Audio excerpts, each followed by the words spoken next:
troisième équation différentielle d'ordre 1. Donc, comme d'habitude, première étape, on va calculer l'équation homogène associée, on va la déterminer. Ici, je retire le second membre. Le second membre, c'est tous les termes où il n'y a pas de y, c'est donc ce terme-là. Donc, ça me donne y' plus 2y égale à 0.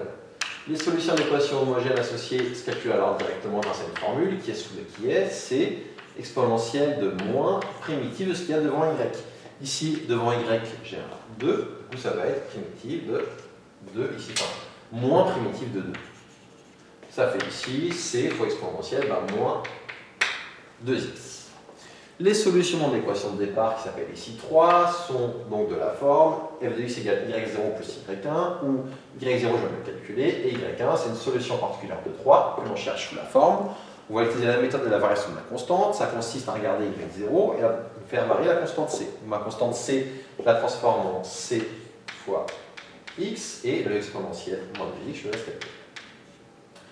On a alors, je vous rappelle l'étape d'après, je regarde y1, je remplace c de x par c' de x, donc je vais avoir c' de x, fois ce qui est à côté, c'est l'exponentielle moins 2x, égale le second membre de mon équation. Ici, le second membre de mon équation, c'est x moins 2 au carré, je vais faire ici x moins 2 au carré. Ça va me donner ici c' de x égale, tiens, je vais anticiper en développant mon polynôme, ça va donner x au carré moins 2x plus 4 fois, quand j'envoie l'exponentielle de l'autre côté, exponentielle de plus 2x parce que le moins de l'autre côté devient plus.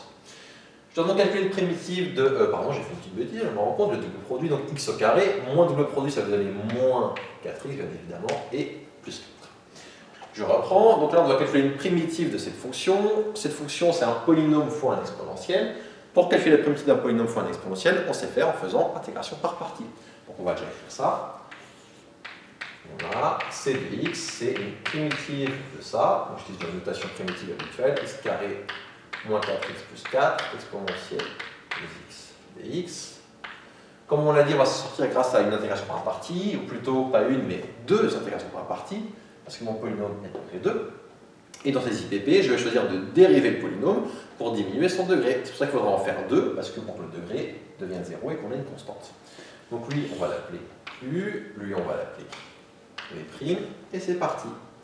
Ça va donner d'abord dans le crochet u fois v, u, je réécris ce polynôme, x carré moins 4x plus 4, facteur de v, primitive de exponentielle de 2x, c'est exponentielle de 2x sur 2. Moins, primitive de, u', dérivée de ce polynôme, c'est 2x moins 4 fois v, primitive de ça, on vient de la calculer, c'est exponentielle de 2x, 2 ici dx. On poursuit.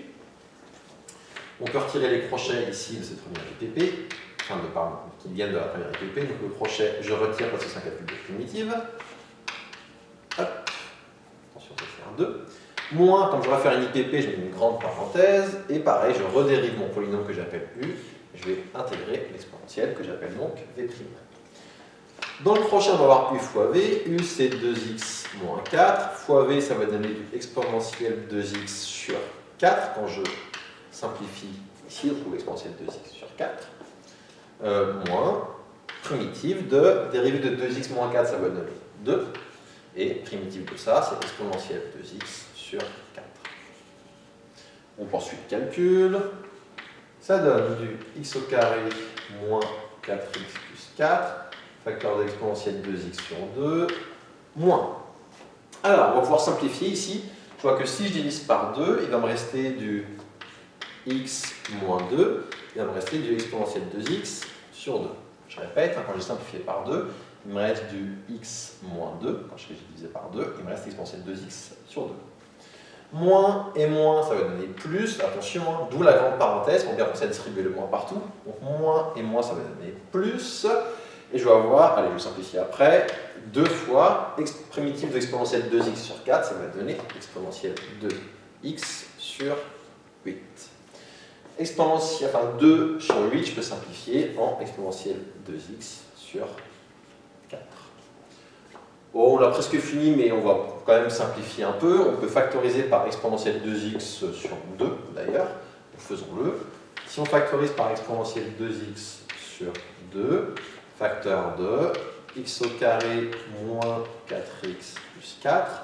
Je vais avoir du moins x plus 2, donc moins x plus 2.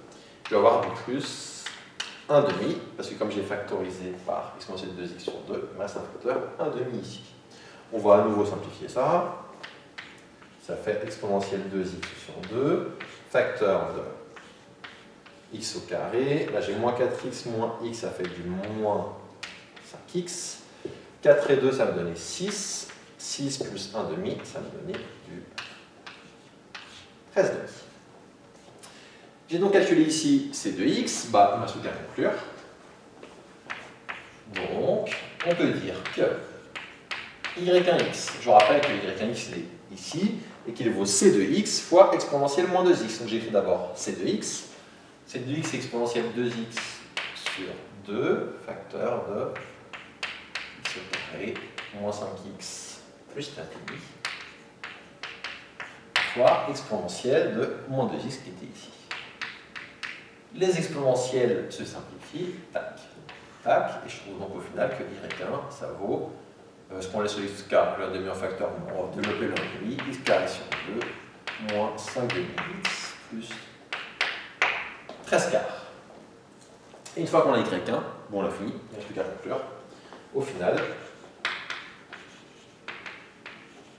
les solutions de 3 qu'on avait appelées f de x, ça vaut y0, c'est-à-dire c exponentielle moins 2x, plus y1, c'est-à-dire plus x au carré sur 2, moins 5 demi x, plus 13 quarts. Où c est une constante réelle quelconque. Et ça termine ici la résolution de cette équation différentielle.